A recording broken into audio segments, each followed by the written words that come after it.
স্বয়ং নিযুক্ত করেছে এবং ইমামে হুসাইন আলাইহিস সালাম নিজের দুআয়ে আরাফায় বলেন, ইলাহি মাদা মান ওয়াজাদা ওয়া মাল্লাযী মান ফাকাদা। হে আমার প্রতিপালক, যে তোকে হারিয়েছে, যে তোর উপরে ঈমান আনেনি, যে তোর উপরে বিশ্বাস করতে পারেনি, সে কি পেয়েছে? ওয়া মাল্লাযী মান ইলাহি মাদা মান ওয়াজাদা, এবং যে ব্যক্তি তোর উপরে ঈমান এনেছে, যে তোর উপরে বিশ্বাস করতে পেরেছে, সে কি জিনিসকে হারিয়েছে? হযরত মোহতারাম, অনেক লক্ষ কোটি দরুদ ও সালাম প্রিয় নবী হযরতে মুহাম্মদ মুস্তাফা সাল্লাল্লাহু আলাইহি ওয়াসাল্লাম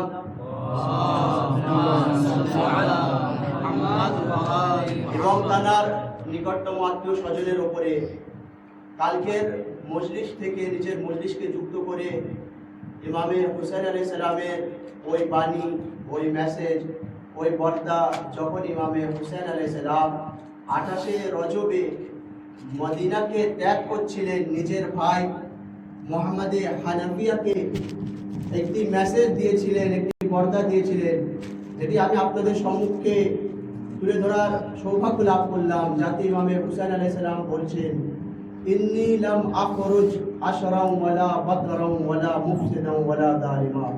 অর্থাৎ কি, ইমামে হুসাইন আলাইহিস সালাম বলছেন, আমি বার হইনি। অর্থাৎ ইমামে হুসাইন আলাইহিস সালাম যে বার হয়েছে, যে মদিনাকে ত্যাগ করেছেন, এটা স্বয়ং নিজের ইচ্ছায়। কোনো ব্যক্তি ইমামে হুসাইন আলাইহিস সালামকে মজবুর করতে পারেনি সে মদিনাকে ত্যাগ করার জন্য। তারপরে কি বলছেন, ইন্নী লাম আখরুজ আশরাম ইন্নী লাম আখরুজ আশরাম ওয়ালা বাদরাম ওয়ালা মুফসিদাম ওয়ালা জালিমা। আমি যে মদিনাকে ত্যাগ করছি, এর পিছনে আমার উদ্দেশ্য অহংকার হতে পারে না, বিবাদ হতে পারে না, বিশৃঙ্খলতা হতে পারে না, এবং অত্যাচার হতে পারে না। ইন্নামা খারাজতু লিতালাবিল ইসলাম ফি উম্মতি জাদ্দি। আমার উদ্দেশ্য, যে দিন তিনি এনেছিলেন, সেই দিনের ভিতরে কি করা? ইসলাহ তৈরি করা। হযরত মুহতারাম, উরিদু আন আ'মুরা বিল মারুফ। ইমাম হুসাইন সাল্লাল্লাহু আলাইহি নিজের উদ্দেশ্য পরিষ্কার করতেছেন যে দেখো, আমার উদ্দেশ্য হলো আমর বিল মারুফ করা, সৎ কর্মের আদেশ দেওয়া, এবং কুকর্ম থেকে মানবজনকে দূরে রাখা।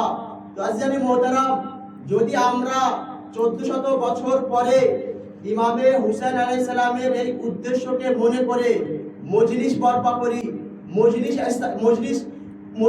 করি, মাতম করি, জুলুস করি, তাহলে এর পিছনে আমাদেরও উদ্দেশ্য একটি হওয়া দরকার, যেটি ইমামে হুসাইন আলাইহিস সালামের উদ্দেশ্য ছিল। আমাদের উদ্দেশ্য যেন কোনোদিন অত্যাচার না হয়ে দাঁড়ায়, আমাদের উদ্দেশ্য যেন কোনো রকমের অহংকার না হয়, আমাদের উদ্দেশ্য যেন কোনো রকমের বিবাদ সৃষ্টি করা না হয়। যদি আজিজানে মুহতারাম আমাদের উদ্দেশ্য বিবাদ সৃষ্টি করার হয়, তাহলে এটা ইমামে হুসাইন আলাইহিস সালামের জন্য বর্পা করছি না আমরা, এটা আমরা ইমামে হুসাইন আলাইহিস সালামের জন্য উপলক্ষ করছি না, বরং অন্য কারোর উদ্দেশ্য হতে পারে। একমাত্র শুরু আসবে আলী মুহাম্মদের উপরে।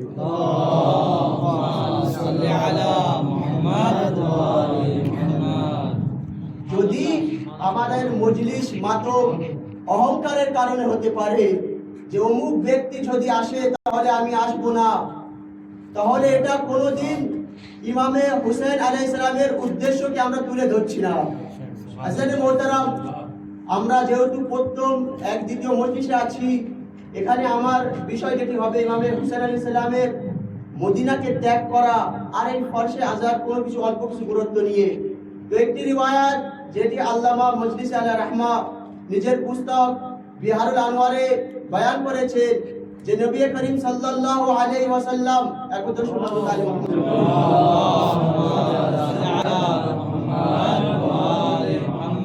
আনাস থেকে বর্ণিত যে জনাবে উম্মে সালমা নবী করিম সাল্লাল্লাহু আলাইহি ওয়াসাল্লামের নিকটে বসেছিলেন, এবং নবী করিম এই রিওয়ায়াতটি বর্ণনা করেন যে স্থানে আমার আহলে বাইতের জিকির, গুণগান, মর্যাদাকে তুলে ধরা হয়, আল্লাহ তাআলা সেই অরশ থেকে, সেই জান্নাত থেকে ফেরেশতাদের পাঠায়, এবং সেই ফেরেশতারা সেই স্থানে অংশগ্রহণ করে।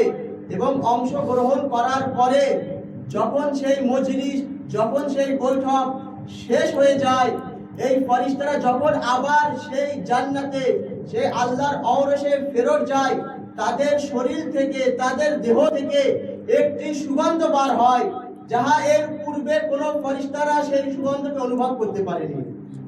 হাজরাতে মোহতারাম, যখন সেই ফেরেশতারা ওখানে ফেরত যায় এবং এই সুগন্ধকে অনুভব করে, তখন তাদের কাছে জিজ্ঞাসা করে, তোমরা কোন স্থান থেকে আসছো? তোমাদের দেহ থেকে কেন এত সুন্দর সুগন্ধ বার হচ্ছে, যা এর পূর্বে আমরা কোনোদিন অনুভব করতে পারিনি? তখন সেই ফেরেশতারা বলে ওঠে যে আমরা মাটিতে এক জায়গায় আহলে বাইতের ফাজাইল, আহলে বাইতের জিকির, আহলে বাইতের গুণগান তুলে ধরা হয়েছিল, আমরা সেই স্থানে অংশগ্রহণ করেছিলাম, যাহার কারণে আমাদের দেহ থেকে সুগন্ধ বার হচ্ছে। আজিনানে মোহতারাম, তারপরে ওই ফেরেশতারা আল্লাহর কাছে প্রশ্ন করে, ইয়া আল্লাহ, যদি তোমার অনুমতি থাকে আমরা ওই মজলিসে অংশগ্রহণ করতে চাই। আজিনানে মোহতারাম, আল্লাহ অনুমতি দেয়। সেই ফেরেশতারা যখন মাটিতে ফেরত আসে, কি দেখে? সেই বৈঠক শেষ হয়ে গিয়েছে, মানবগণ নিজের নিজের ঘরে চলে গিয়েছে। তখন তারা কি করে? নিজের ডানাকে সেই স্থানের দিওয়ালের সাথে নিজের ডানাকে লাগিয়ে নেয়। লাগানোর পরে যখন আবার সেই আকাশে ফেরত যায়, তাদের দেহ থেকে অনুরূপ সুগন্ধ বার হয়, যেটি আগে দেহ থেকে আসছিল।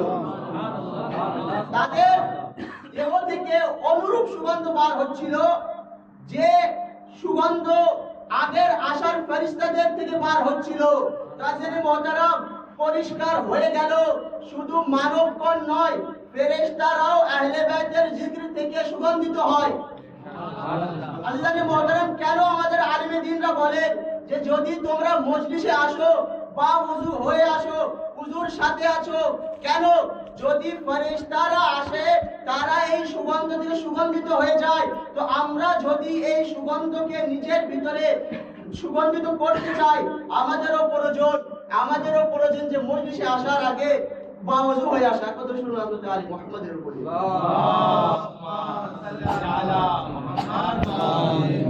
আর কেননা সুগন্ধ আসবে না জানে মুহতারাম, এটা আমাদের আকীদা ও বিশ্বাস। শুধু আকীদা ও বিশ্বাস না জানে মুহতারাম, বরং রিওয়ায়াতে সহিহ থেকে এটা সাবিত প্রমাণিত যে যখন কোন জায়গায় আহলে বাইতের জিকির করা হয়, সেখানে স্বয়ং আহলে বাইত নিজে আসেন, অংশগ্রহণ করেন।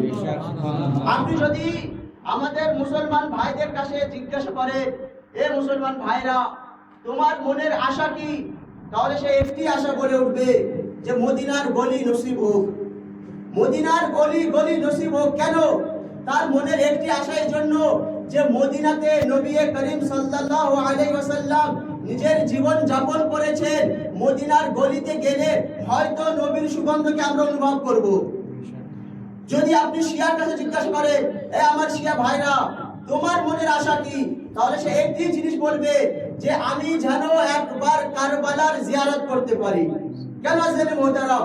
কারণ ইমামে হুসাইন আলাইহিস সালামের পা কারবালার মাটিতে বুকে চলে এসেছে, যার কারণে কারবালা অনেক উচ্চ স্থান হয়ে গিয়েছে, যার কারণে সমস্ত মুসলমান, সমস্ত শিয়াদের একটাই আশা যে তারা যেন কারবালার জিয়ারত করতে পারে। আর কি আশা যদি জিজ্ঞাসা করে, সে বলে উঠবে নজফের অলি গলি নসিব হোক। কেন জানেন মুহতারাম? কারণ নজফে ইমামে হুসাইন, ইমামে আলী আলাইহিস সালাম জীবন যাপন করেছে, হয়তো সে নজফে আসলে মওলা আলী আলাইহিস সালামের সুগন্ধ অনুভব করতে পারে। তো আমাদের জান উৎসর্গ যাক এই ফরশে আযার উপরে, যেখানে স্বয়ং রাসূল খোদা আসেন, যেখানে স্বয়ং আলী মুর্তজা আসেন, যেখানে স্বয়ং ফাতিমা জাহরা আসেন, যেখানে স্বয়ং ইমামে হাসান আসেন, যেখানে স্বয়ং ইমামে হুসাইন আলাইহিস সালাম আসেন।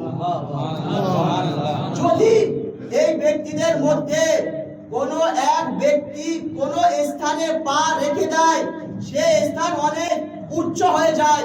তো যে স্থানে সমস্ত ব্যক্তিরা আসে, সেই স্থান কত উচ্চ হয়ে যাবে? একবার শোনা কথা।